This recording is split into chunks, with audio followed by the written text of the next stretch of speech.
नमस्कार प्यारे बच्चों, कैसे हैं आप लोग? उम्मीद है आप लोग बढ़िया होंगे। तो प्यारे बच्चों, आज जो हम लोग टॉपिक करने जा रहे हैं वो टॉपिक बहुत ही ज़्यादा इम्पोर्टेंट है और हम लोग उस टॉपिक को बहुत ईज़िली डिस्कस करेंगे। और वो टॉपिक क्या है तो मैं आपको बता दूँ, इस टॉपिक का नाम है सबसे पहले ये टॉपिक वाइज न्यूमेरिकल की सीरीज है जिसमें हम लोग आज डिस्कस करने वाले हैं क्लास 11th का चैप्टर नंबर 8, जिसमें हम लोग पढ़ने वाले कैपिलर्स लॉ एंड सैटेलाइट्स के बारे में। ठीक है ना? तो आखिर ये कैपिटल्स और सैटेलाइट क्या है, तो इस पे हम लोग बहुत सारे ऑब्जेक्टिव को देखेंगे। तो क्या है आखिर वो ऑब्जेक्टिव, तो देखते हैं। चौथे नंबर डीपीपी का सॉल्यूशन है, तो इसमें आपको कुछ ऑब्जेक्टिव के कौन कौन सा फॉर्मूला यूज आएगा। तो देखिए, जब कोई सैटेलाइट होता है, ठीक है, तो जब कोई सैटेलाइट होता है, इसमें देखिए, तो जब कोई अगर मान के चलिए सैटेलाइट है, ठीक है, और ये हमारा अर्थ है। मैं थोड़ा सा इसको और गाढ़ा कर देता हूँ, ठीक है, ओके।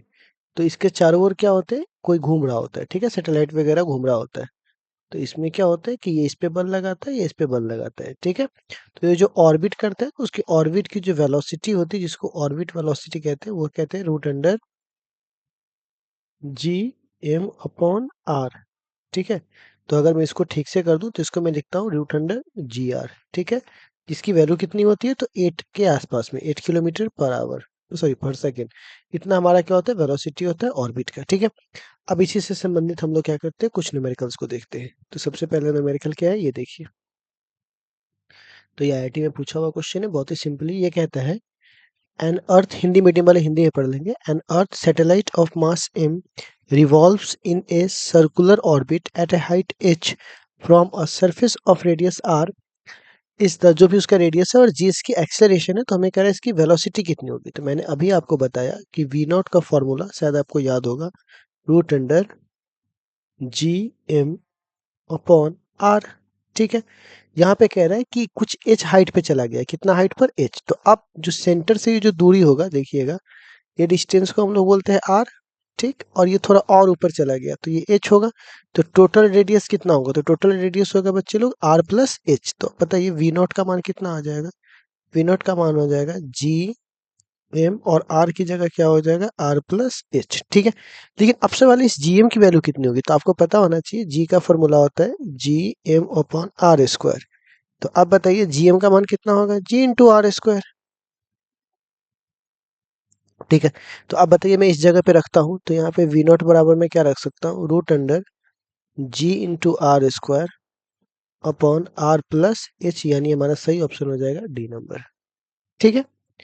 तो आई होप आप इसको देख लिए होंगे। चलिए दूसरा में कहता है, यहाँ पर देखिएगा कि if R is, Hindi medium वाले हिंदी में पढ़ लेंगे।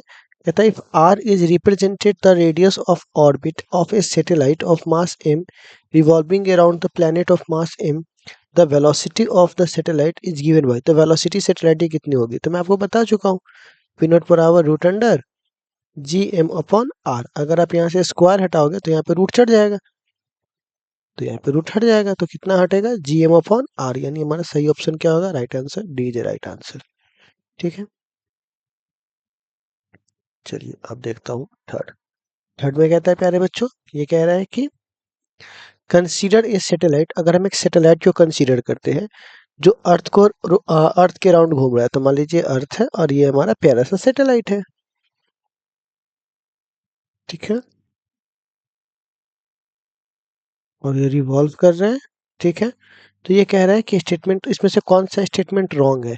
तो सबसे पहली बात आपको पता है ना, ऑर्बिटल वेलोसिटी का फॉर्मूला होता है रूट अंडर कितना हुआ, जी एम अपॉन आर। तो ये कह रहा है कि ये फ्री फॉल करेगा, नहीं फ्री फॉल नहीं करेगा, बल्कि इसके चारों ओर घूमेगा। इसके पास एक्सेलरेशन नहीं होगा, गलत, एक्सेलरेशन भी होगा इसके पास। इसके पास स्पीड कांस्टेंट होगी, गलत। मैंने आपको बताया था ना कैसे चलता है, मेरे इस कर्सर पे ध्यान देना। यहाँ पे कोई है, यहाँ पे सैटेलाइट है, तो मैंने आपको पढ़ाया था ऐसे, यहाँ पे फास्ट हो जाएगा, यहाँ पे स्लो हो जाएगा। तो लेकिन इसका कौन सा वो हुआ, एंगुलर मोमेंटम क्या रहता है, इसका कांस्टेंट रहता है। तो सही ऑप्शन कौन सा हो जाएगा, डी। स्पीड कांस्टेंट नहीं होता, यहाँ पे स्लो हो जाएगा, यहाँ फास्ट हो जाएगा, लेकिन एंगुलर मोमेंटम क्या मिलेगा आपको, कांस्टेंट। सही ऑप्शन कौन सा हो जाएगा, डी।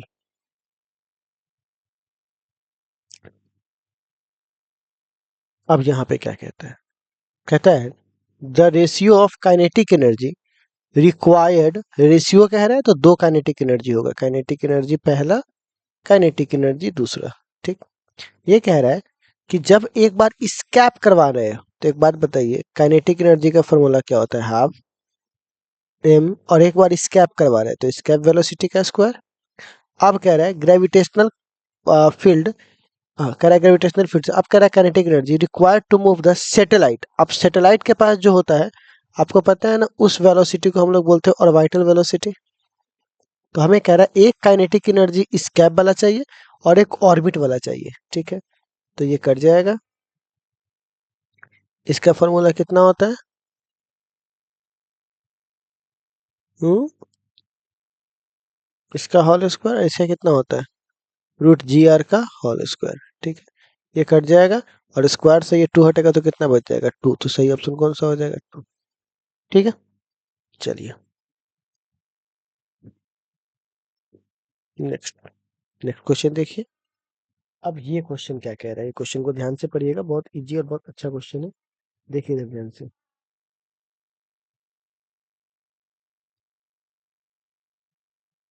ठीक है, क्वेश्चन क्या है? कहता है a period of satellite in a circular orbit around the planet. ठीक है, around the planet, around the planet. ठीक है, इज इंडिपेंडेंट ऑफ, इंडिपेंडेंट किससे होता है? तो मैं आपको बता दूं कि वी नॉट का फॉर्मूला होता है रूट अंडर जी आर। ठीक है, और अगर आप इसको देखोगे तो ऐसे भी लिखते हैं root under G M upon R. ठीक है, तो इसमें कहता है मास ऑफ प्लेनेट, गलत, ये मास तो प्लेनेट का ही होता है। रेडियस ऑफ प्लेनेट, गलत, क्योंकि रेडियस तो यहाँ पे होवे करता है। कहता है मास ऑफ सैटेलाइट, हाँ ये वाला, क्योंकि सैटेलाइट का मास पे कहीं भी छोटा वाला मास नहीं है, बड़ा वाला मास दिखाता है प्लेनेट को और छोटा वाला मास दिखाता है सैटेलाइट को। ठीक है,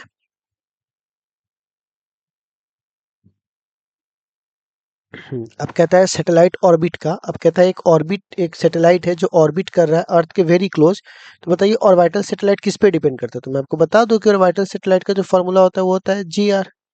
ठीक है, तो जी तो कांस्टेंट है, तो कह रहा है कि केवल मास ऑफ सैटेलाइट, गलत, मास पे तो कर ही नहीं रहा है। रेडियस ऑफ अर्थ, तो हाँ रेडियस ऑफ अर्थ, ये अर्थ मतलब जिसके चारों ओर घूम रहा है, तो ये उस प्लेनेट की रेडियस है। तो कौन सा ऑप्शन होगा? आर, यानी सही ऑप्शन होगा बी, क्योंकि वी नॉट जो है वो प्रोपोर्शनल है किसके? आर के। ठीक है, चलिए नेक्स्ट।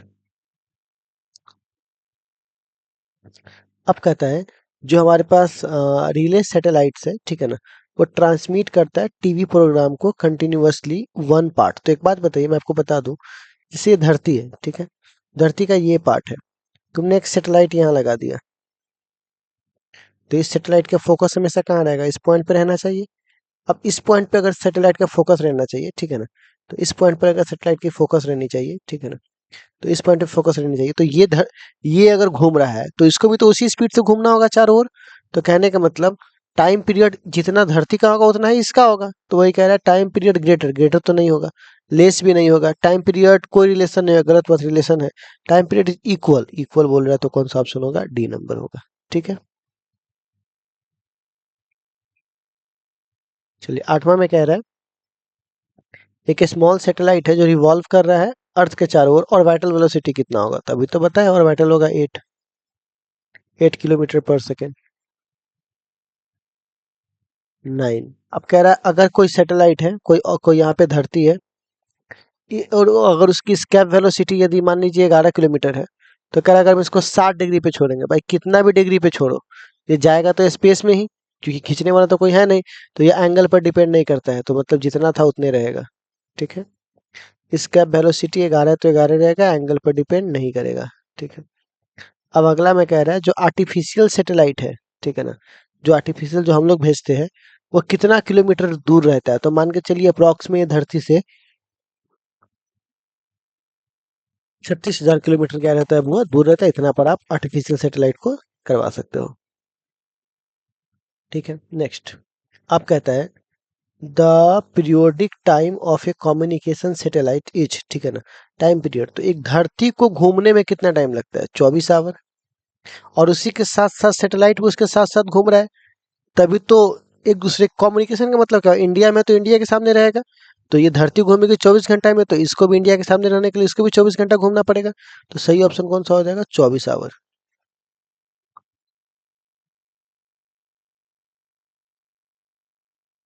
चलिए, आप कैपिलर्स का लॉ क्या कहता है? कहता है the distance of Neptune and Saturn from the son of earth 10 के पावर 13, 10 के पावर 12, ठीक है ना, metre respectively. Assume the circle is orbit the periodic time, तो मैं आपको पढ़ा चुका हूँ। टाइम पीरियड जो है उसका स्क्वायर समानुपाती होता है रेडियस के क्यूब के, ठीक।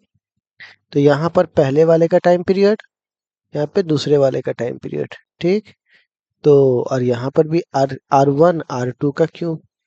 तो आप बताइए R1 की वैल्यू कितनी है, 10 के पावर 13। इसकी वैल्यू कितनी है, 10 के पावर 12। पावर दोनों पर 3 है, तो काटेंगे तो कट के ये 10 आ जाएगा, 10 के पावर 3, तो मतलब 1000 आ जाएगा। लेकिन एक बात बताओ, दोनों पर स्क्वायर है, तो जब T1 बट्टा T2 का मान आ गया, का होल स्क्वायर का मान आ गया यहाँ पर 1000, ठीक है। तो हमें क्या करा, डिस्टेंस अपने नेपच्यूर दिया हुआ इतना था, एज्यूमिंग देयर मूविंग, और तो पता ही दोनों का रेशियो कितना होगा, तो स्क्वायर हटाएंगे तो यहाँ रूट चढ़ जाएगा। तो 2 को शून्य में से 1 बाहर निकलेगा तो 10, एगो अंदर फसल रह जाएगा, तो 10√10। सी ऑप्शन कौन सा हो जाएगा, सी नंबर। कैपिलर्स लॉ का बहुत इजी न्यूमेरिकल है, कैपिलर्स लॉ में ज़्यादा कुछ भी नहीं है। अब कह रहा है एक हमारे पास ये दिया हुआ है, तो मैं आपको बता चुका था कि केपलर का सेकेंड लॉ कहता है कि इक्वल टाइम में इक्वल एरिया स्वैप करेगा, तो टाइम पीरियड इक्वल होगा, ठीक है। क्वेश्चन में ही कह रहा है। नेक्स्ट अब कहता है कि अगर time period of satellite of radius R and time T, तो टाइम पीरियड किसी सैटेलाइट का टी है, ठीक है। अब कह रहा है कि time period satellite and circular orbit radius R and T. अब कह रहा है कि टाइम पीरियड क्या होगा यदि मैं उसके रेडियस को 4 गुना कर दूं, तो मतलब हमको टी डैश का मान पूछ रहा है, टी डैश कितना होगा। तो आपको पता है ना, टाइम पीरियड का जो स्क्वायर होता है वो कैपिलर्स लॉ बता चुका है कि रेडियस के स्क्वायर के बराबर क्यू के प्रोपोर्शनल होता है, 1 2। तो आप बताइए, ऊपर वाले का रेडियस आर है, नीचे वाले का रेडियस 4r है, और इसका क्यूब आ रहा है, और इसका भी क्यूब, तो आर क्यू से आर क्यू कट जाएगा, और यहाँ पर कितना बचेगा, 1/4 के पावर 3। तो आप बताइए, यहाँ से पलट देंगे तो टी डैश का स्क्वायर बट्टा टी स्क्वायर, इसको ऊपर भेज दो, इसको नीचे भेज दो, तो इसको भी पलटना होगा, तो इसको ऊपर भेज दो, इसको नीचे भेज दो, तो ये कितना हो जाएगा, टी के पावर 3। अब टी डैश का स्क्वायर, तो टी डैश का स्क्वायर, तो स्क्वायर हटाएंगे तो यहाँ रूट चढ़ जाएगा, तो टी बट्टे टी डैश बट्टे टी बराबर कितना हो जाएगा, 4 को 3 में मल्टीप्लाई करेंगे रूट के साथ, 4 चौका 16, 16 चौका 64, तो रूट को 64 से बाहर निकालेंगे तो 8। तो बताइए टी डैश बराबर कितना होगा, टी ऊपर चल जाएगा, तो यहाँ पर कितना लिखेंगे, वो 8t, ठीक है। तो कौन हो जाएगा, वो 8t, ठीक है। 15 देखिए, आप कहता है ऑर्बिट अगर प्लैनेट स्टार के चारों ओर घूमता है कौन से पाथ पे, तो इलिप्टिकल पाथ पर। बता चुके हैं ना, चारों ओर कौन से पाथ पे घूमता है, वो इलिप्टिकल, तो सही ऑप्शन कौन सा हो जाएगा, इलिप्टिकल। 16 में कहता है टाइम, तो आपको पता है ना, टाइम का स्क्वायर प्रोपोर्शनल होता है आर क्यूब के, सेमी मेजर एक्सिस के क्यूब के, ये तो बेसिक सा लॉ है किसका, कैपिलर्स का, तो इसलिए अब सही ऑप्शन होगा सी। 17 में कह रहा है कैपिलर्स का सेकेंड लॉ किसके कंजर्वेशन ऑफ लॉ का पालन करता है, एनर्जी गलत, एंगुलर मोमेंटम सही, किसका होगा, एल का, ठीक है ना। तो हमारा सही ऑप्शन कौन सा होगा, एंगुलर मोमेंटम। इससे पहले भी क्वेश्चन देख चुके थे, तो ये डीपीपी हमारा क्या हो गया प्यारे बच्चों, सॉल्व हो गया। आप इस डीपीपी का, अच्छा 18 भी है, अच्छा अभी और है, अच्छा। आप कह रहे हैं रेडियस ऑफ अर्थ, ठीक है ना, ऑर्बिट का मेड 1/4 कर देंगे तो टाइम ड्यूरेशन कितना बढ़ जाएगा। तो एक बात बताइए, जब टी था, टी डैश प्रोपोर्शनल, तो कितना करा, रेडियस का 1/4 कर दो, और जो पुराना वाला टी है वो रेडियस का आर है, ठीक। और इस दोनों का स्क्वायर जो है वो इसके क्यूब के प्रोपोर्शनल है, पता है ना, टाइम पीरियड क्यूब के साथ ऐसे, तो ये हो जाएगा। तो आपको पता है ना ये कितना हो जाएगा, 1/4 के क्यूब होता है 64, ठीक।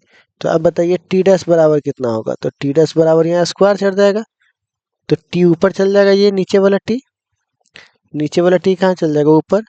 अब बट्टा कितना हो जाएगा, वो 64 में रूट लगाएंगे तो कितना आ जाएगा, 8, यानी T/8, यानी 1/8वां हिस्सा, ठीक है।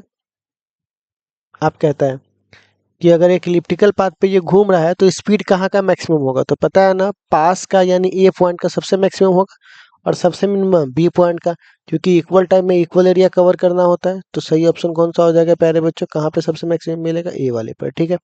तो इतना के साथ हम लोग आज का ऑब्जेक्टिव खत्म करते हैं। तो प्यारे बच्चों, आज हम लोगों ने ये जो चैप्टर नंबर 8 था इसकी पूरी ऑब्जेक्टिव सीरीज कर ली है, ठीक है? तो इस पे नीट और जेईई के इंपॉर्टेंट क्वेश्चन लेकर हम आपके सामने आ जाएँगे, फिर अगली मुलाकात करेंगे चैप्टर नंबर 9 के साथ, ठीक है ना? बाय बाय, टेक केयर, सब लोग ख्याल रखिए अपना।